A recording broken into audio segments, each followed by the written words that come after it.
어젯밤 유가가 하루 만에 11% 폭락했습니다. 2022년 3월 이후 가장 큰 낙폭입니다. 어제까지 스태그플레이션을 외치던 시장이 오늘은 숨통이 트였다고 말하고 있는데요. 에너지 공포가 끝났다고 안심하고 싶으시겠지만 아직은 아닙니다. 오늘 영상을 끝까지 보시면 왜 지금 긴장을 풀면 안 되는지 정확하게 아실 수 있습니다. 유가만 봐서는 안 되는 세 가지 숨은 변수, 그리고 포트폴리오를 어떻게 구성해야 할지 스스로 선택하실 수 있도록 나나의 시선에서 준비했습니다. 영상 끝까지 채널 고정해주세요. 먼저 유가입니다. 국제유가 브렌트가 87달러 80센트로 11% 떨어졌고요. 미국 기준 유가 WTI도 83달러 45센트로 11.9% 빠졌습니다. 두 유종 모두 2022년 3월 이후로 가장 큰 하루 낙폭인데요. 이게 왜 빠졌냐면 트럼프 대통령이 중동 긴장이 완화될 수 있다고 발언했기 때문입니다. 트럼프의 발언 전까지 시장은 스태그플레이션의 공포에 빠져 있었었는데요. 이게 그럴 수밖에 없는 게 중동 전쟁이 커지면 기름값은 계속 오를 거고요. 기름값이 오르면 물가는 잡히지도 않는데 경기만 나빠지는 최악의 상황이 올 테니까요. 그럼 트럼프도 중동 긴장이 완화될 수 있다고 유가도 빠졌으니 에너지 쇼크는 끝난 거냐 이렇게 물으신다면 전 아직은 조건부라고 답하겠습니다. 이유는 다음 두 가지 있습니다. 유가만큼 중요한데 뉴스에 잘 안 나오는 게 하나 있습니다. 바로 달러 조달 프리미엄입니다. 해외 금융기관들이 달러를 빌릴 때 내는 웃돈인데요. 외신에 따르면 이 웃돈이 지난해 4월 이후 가장 높았습니다. 같은 기간 유료화도 달러 대비 약 1.5% 떨어졌습니다. 이게 왜 중요하냐면 달러 빌리는 비용이 비싸진다는 건 글로벌 금융시장 안에 보이지 않는 긴장이 남아있다는 뜻이기 때문입니다. 유가가 아무리 빠져도 이 달러 조달 프리미엄이 높은 상태로 유지되면 회사채 시장이나 주식 시장으로 돈이 편하게 흘러들어가질 못하게 됩니다. 앞으로 며칠 안에 이 달러 웃돈이 줄어드는지가 핵심입니다. 줄어들기는커녕 오히려 회사채 시장까지 불안이 번지면 유가 하락은 곧 위험자산 회복이라는 공식은 깨질 가능성이 있습니다.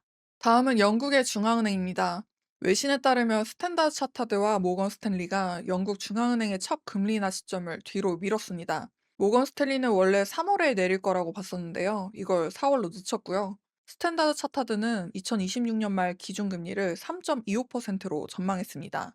같은 날 영국 예산 책임청 위원도 에너지 가격이 지금 수준에 머무르면 영국 물가가 연말에 약 3%까지 갈 수 있다고 말했습니다. 흐름을 정리하면 이렇습니다. 중동 리스크로 에너지 가격이 올랐고요. 에너지 가격이 오르니 물가 전망이 높아졌고요. 물가 전망이 높아지니 중앙은행이 금리를 쉽게 내리지 못하게 된 겁니다. 그럼 오늘 유가가 11% 빠졌으니 금리 인하 기대가 바로 돌아올까요? 답은 쉽지 않다입니다. 중앙은행은 유가가 하루 이틀 빠졌다고 방향을 바로 틀지 않거든요. 특히 물가란 게 한 번 올라가면 내려온 데는 시간이 걸립니다. 이게 우리 투자에 직접 연결이 되는데요. 금리 인하 기대가 늦춰지면 미래 수익을 현재 가치로 환산할 때 깎이는 폭이 커집니다. 기술주나 성장주처럼 미래의 벌돈이 핵심인 종목일수록 타격은 더 크겠죠.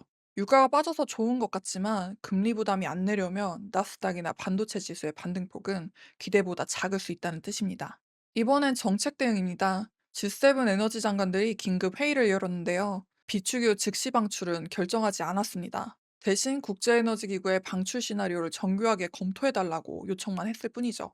국제에너지기구 사무총장은 회원국이 보유한 비상 비축유가 12억 배럴 이상이고 민간 기업들은 가진 재고가 약 6억 배럴 이상이라고 밝혔습니다. 쉽게 말씀드리면 비상금 통장은 두둑한데 아직 꺼내 쓰겠다는 결정은 안 한 상태입니다.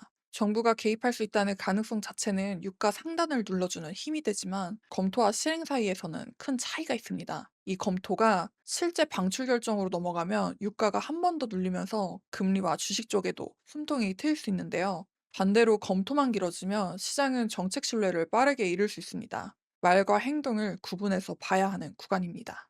상황이 이렇다 하더라도 좋은 소식을 빼놓을 수 없겠죠. 중국의 1월에서 2월 수출이 전년 대비 21.8% 늘었습니다.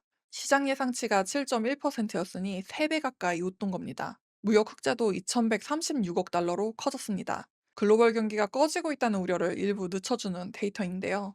다만 관세부가 전에 미리 물건을 보낸 선적 앞당김 효과가 섞여 있을 수 있어서 다음 달 수치까지는 확인하실 필요가 있겠습니다. 미국 2월 기존주택 판매가 전월 대비 1.7% 늘어난 연이을 409만 건을 기록했습니다. 중간 가격은 39만 8천 달러, 재고는 3.8개월분이었습니다. 모기지 금리가 잠시 내려간 틈에 거래가 살아난 건데요. 미국 경기가 곧바로 급랭하고 있다는 시나리오에는 제동이 걸린 것으로 보입니다.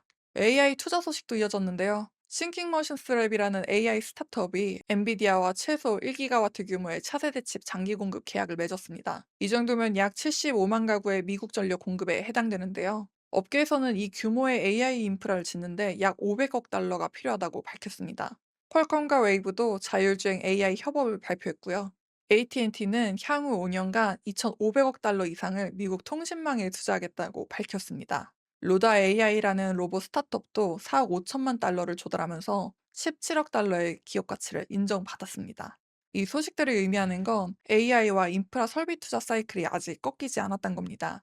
다만 앞서 말씀드린 것처럼 금리와 달러 조달 비용이 높게 남아있으며 좋은 뉴스가 나와도 반도체 지수나 나스닥의 반등 탄력은 제한될 수 있습니다. 시장의 유동성 환경이 뒷받침되지 않으며 주가에 온전히 반영되기 어렵다는 점을 꼭 기억하셔야 합니다. 그럼 마무리하겠습니다. 오늘 꼭 기억하실 5가지를 정리해 드릴게요. 첫 번째는 브렌트와 WTI가 추가 안정화에 성공하는지 아니면 공급 차질 소식에 다시 반등하는지를 지켜보세요. 두 번째, 달러 조달 프리미엄이 줄어드는지를 확인하세요. 이게 줄어들지 않으면 유가가 빠져도 주식과 채권이 동시에 안도하기가 어렵습니다. 세 번째, G7과 국제에너지기구의 비축유 검토가 실제 방출 결정으로 넘어가는지를 확인하세요. 실행 없는 검토가 길어지면 정책 신뢰는 약해집니다. 네 번째, 영국과 유럽의 금리 인하 기대가 살아난지 살펴보세요. 유가가 내려도 중앙은행이 바로 방향을 틀지 않는다면 성장주 부담이 남습니다. 다섯 번째, AI 설비 투자 뉴스가 실제 주가와 기업 실적 가이던스에 반영되는지를 확인하세요. 좋은 재료도 유동성이 뒷받침되지 않으면 주가 탄력이 제한됩니다. 오늘은 여기까지 시장을 살펴봤고요. 양질의 데이터를 제공해 드릴 수 있도록 구독, 좋아요, 알림 설정 부탁드릴게요. 여러분의 클릭이 저에게는 많은 힘이 됩니다. 내일도 꽉 찬 데이터로 찾아뵙겠습니다. 감사합니다.